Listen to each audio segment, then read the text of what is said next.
Tonight, the fallout from the Oregon massacre is being felt from California to Washington, D.C. Yeah, there are new calls for tougher gun control and new warnings not to trample on Second Amendment rights as the debate heats up once again. KCAL 9 political reporter Bryan joins us now in studio with more on the debate and the political reality, Dave. Yeah, politically speaking, the question is, can gun control advocates sustain the national revulsion over the shooting and transfer it into support for gun control? They haven't been able to do it so far. It seems like every time we have a mass shooting like this one in Oregon this week, there's a national outcry for tougher gun control. But usually it fades away in a few weeks. So will it be any different this time? Maybe, but probably only if you live in a state like California, even though the president is all in now on gun control.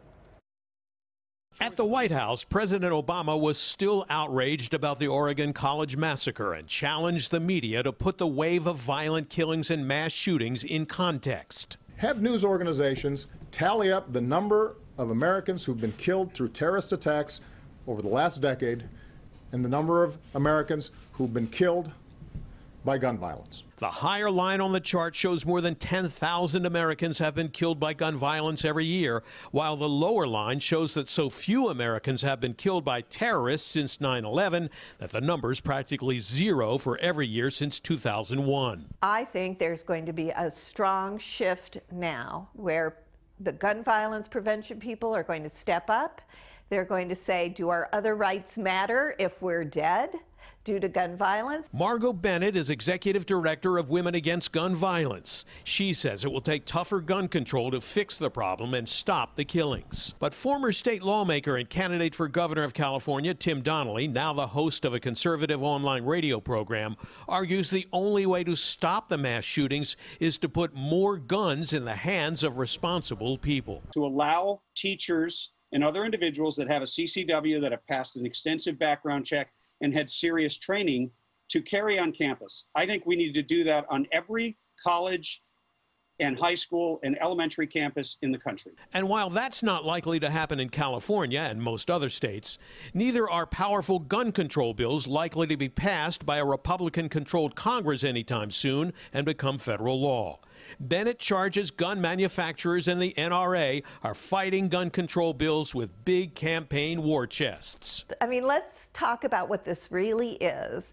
It's the gun manufacturers and their marketing company, which is the NRA. They're doing a great job marketing fear, but they're only reaching a minority of Americans. But in states like California, with some of the toughest gun control laws in the country, those bills generally get a better reception. Right now, a bill's on Governor Jerry Brown's desk, which, if he signs it into law, would ban the carrying of concealed weapons at colleges and schools.